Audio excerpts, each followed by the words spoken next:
I still remember the evening I received their message. My father-in-law was uncharacteristically pleasant, voice dripping with false sympathy. He'd called out of the blue, offering me the courtesy of a personal phone call instead of the usual group text. My spouse, Emma, and I were supposed to be going on vacation with her parents and brother. It was an annual affair, always at some luxe rental by the beach. This year they had strictly said, no plus ones. We want family time, they insisted, a chance to reconnect. I'd been in the family for 7 years, so I was used to being told last minute that space wasn't available or that an extra partner might cramp everyone's style. It was typical. But then the day before everyone was set to leave, I got the call. Hi, dear. I'm so sorry, began my father-in-law in his perpetually condescending tone. We just realized the booking is smaller than we thought, so of course we can't bring extra guests. I know we said Emma was coming, but the new arrangement means Emma's going to share a room with her brother and his, plus one. Yes, you read that right. They had invited Emma's brother Caleb and his brand new fiancée, even though they had declared there was a strict no plus one policy. The hypocrisy might have stung before, but by now I was numb. It was typical behavior from this family, and from Emma. Still, I kept my voice steady. Oh, that's unfortunate. So, there's no room for me? That's correct. He cleared his throat, maybe a little uneasy at my matter-of-fact tone. I didn't sound disappointed, and I could tell that threw him off. We'll, see you when we get back then. I heard Emma in the background telling me she'd ring me later. She never did. I sighed and set down my phone. I had an entire quiet house to myself, the drone of the fridge in the kitchen the only companion in that moment. One part of me wanted to rage, but it was overshadowed by a cooler, sharper sense of validation. The betrayal I had long suspected was coming. They did things in secret, half lies and twisted truths. They'd try to shift the story, but I wasn't going to panic. I'd been preparing for this. The day after they left, I received a text from Emma that sealed everything in place. I hope you're not too upset. This is how my family does things. You know that. I just can't put them in an uncomfortable position. Let's talk when I'm back. I need some space. I texted back, if that's what you want. Almost immediately, I saw the typing bubbles appear, then disappear, then appear again and vanish a second time. The phone stayed silent afterward. I had that peculiar sensation of being both disappointed and confirmed in my suspicions. Emma wasn't just going along for the ride. She was as much an architect of this betrayal as the rest of them. They probably used me enough, my financial support, my connections, my presence when it looked good in photos, and now felt emboldened to push me aside. In truth, I wasn't as blindsided as one might expect. Over the past year, Emma had made a series of questionable choices, sudden withdrawals from our joint bank account, forging my signature on small checks. I recognized my name spelled incorrectly, for one. It wasn't catastrophic enough to blow things up on the spot, but it created a pattern. I saw how shady she could be, especially with her parents egging her on. So I started taking precautions. While most people might break down or fly into a rage, I knew I had to remain calm. If I revealed all my cards, they'd adjust their tactics. After all, they were cunning. Manipulative, but cunning. Instead, I took a personal day off work. I brewed myself strong coffee, sat at my desk, and reviewed everything I had gathered, the bank statements. Over the past 6 months, Emma had transferred small amounts, never more than a few $100s, out of our shared account into a private account in her name. Cumulative total? A surprising $8,000. The property documents. This was trickier. My father-in-law had once insisted on adding my name to the deed of a small rental property they owned, claiming it was a gift for helping with family finances. Later, they claimed it was a mistake and asked me to sign over my portion. I never did. That piece of paper with my partial ownership documented and notarized had been sitting in my safe deposit box. The recorded conversations. I had started saving texts and emails whenever suspicious references came up about repaying me. The context was always fuzzy, but each snippet built a trail of them referencing my investments. While my father-in-law's voicemail played in my head, we just realized the booking is smaller than we thought. I compiled my evidence and typed up everything to send to my lawyer. Then, ironically, I found the property receipt with my name. The original, the official. All the pieces of the puzzle aligned perfectly in front of me. I had done more than just gather documents.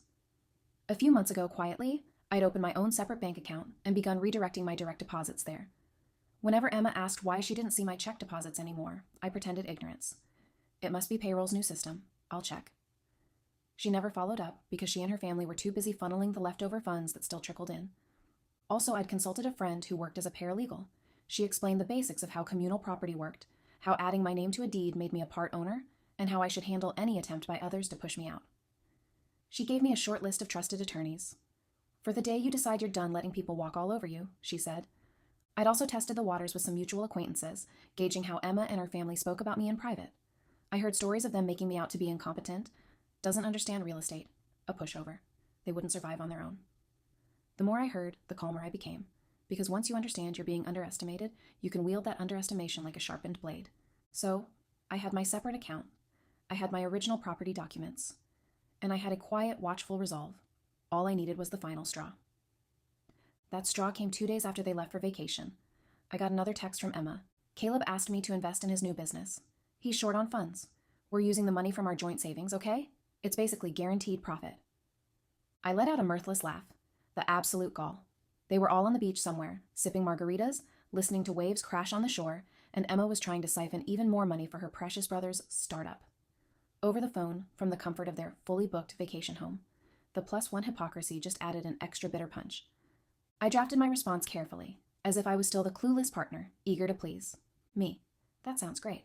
I'm sure it'll be very successful. Go ahead.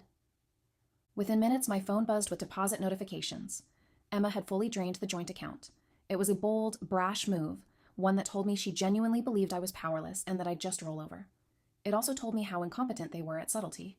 The joint account had just enough left in it that I'd been using for day-to-day expenses, but they cleaned it out in one swoop. If that was her way of telling me she was done with the marriage, it wasn't exactly subtle. Still, my phone was silent from her otherwise. No phone call, no explanation. Just an assumption that I'd be thrilled to finance their big money-making scheme and stay home like a good, obedient spouse. By the time the family returned from the beach, I had locked down everything else. The utility bills for the house, my name. The mortgage, my name. Even the property tax bills on the family's rental property. They had carelessly let me be co-listed. All it took was a phone call to the county office to confirm that, yes, I was the official co-owner. If I wanted to put the property up for sale, I could do so. That set the stage for the next scene. They arrived back from vacation one evening, all sun-kissed and full of themselves. I was in the living room with my laptop when Emma waltzed in. She had the nerve to look annoyed that I was so calm. Our conversation was clipped. How was the trip? I asked, not bothering to hide the edge in my voice. Her eyes narrowed. It was good. Quiet. I'm actually, feeling kind of tired. Might head to bed. Sure. By the way, the bank called earlier. She paused, one foot on the stairs. Oh? Yes. Something about suspicious activity in the joint account. Emma froze, then recovered with a practiced shrug. Suspicious? We told them we were investing in my brother's business. It's no big deal. I smiled sweetly. Right. No big deal.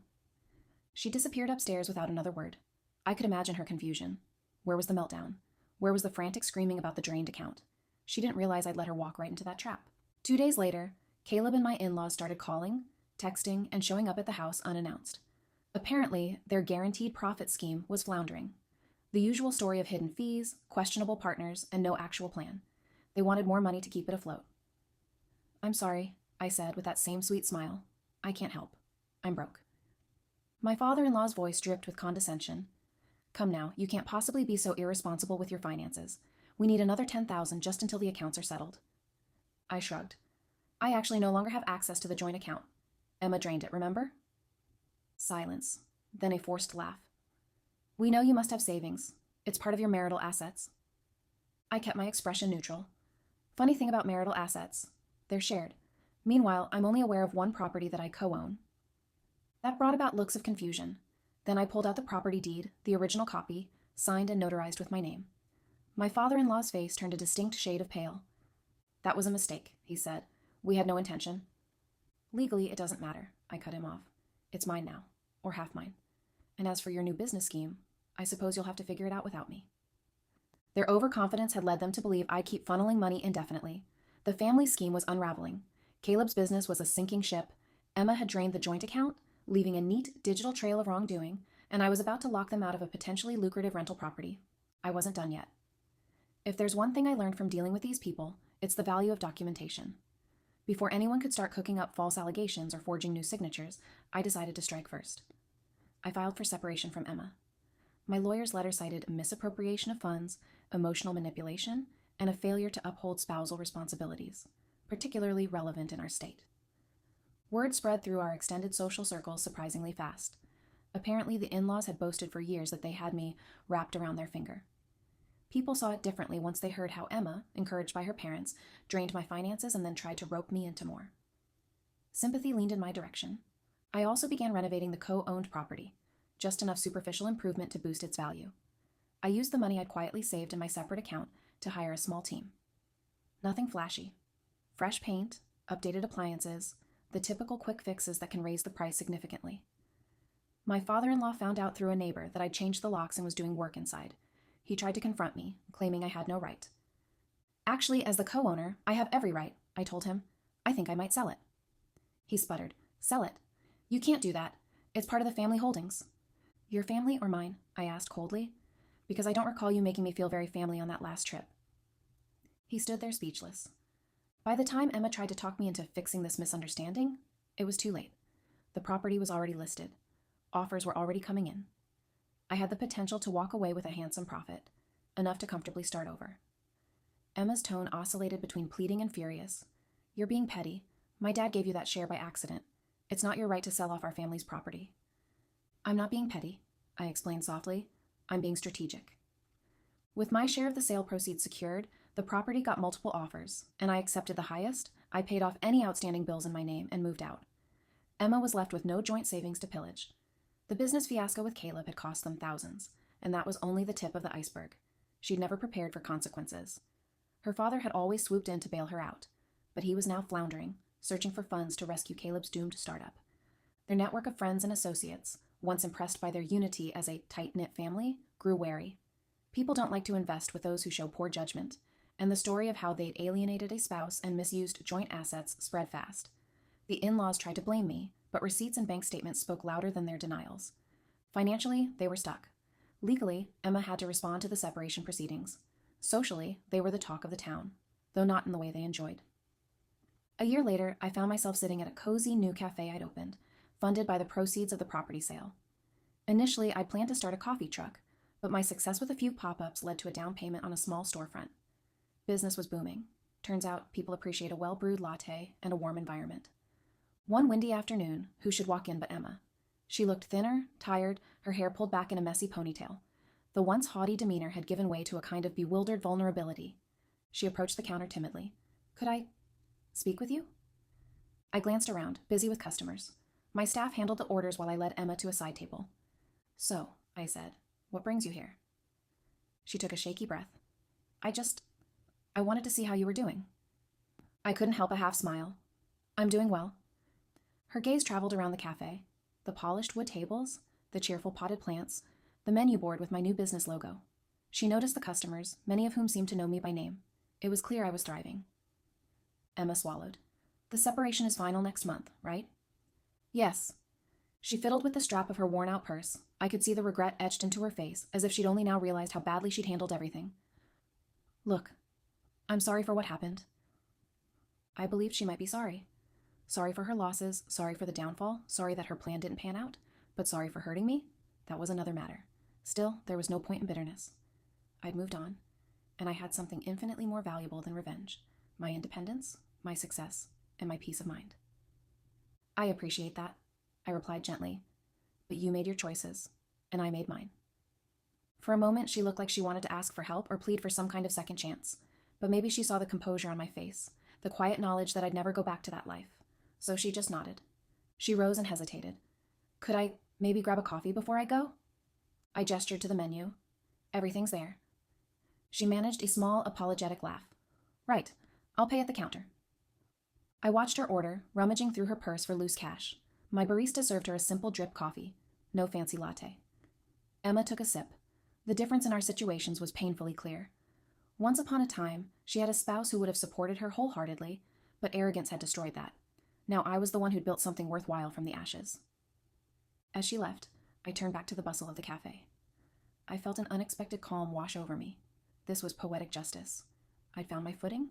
I owned my own business. I had a supportive network of real friends and allies.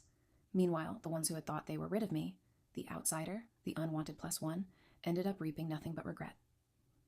Closing time came, and I locked up the cafe, stepping out onto the quiet street. In the distance, streetlights flickered on.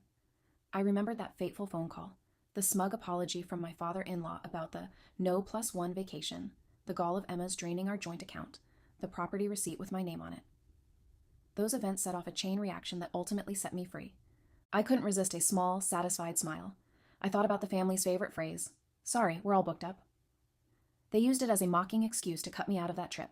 Now I realized I was the one who was booked up, my schedule brimming with promise and possibility. I had everything I needed. There was no seat left at my table for their games anymore. Tossing my keys in the air, I let them jingle back into my palm. I walked to my car with a newfound confidence, the warmth of the day's final rays on my face. Betrayal had led me to strategy. Strategy had led me to triumph. And as for them, their invitation was indefinitely revoked.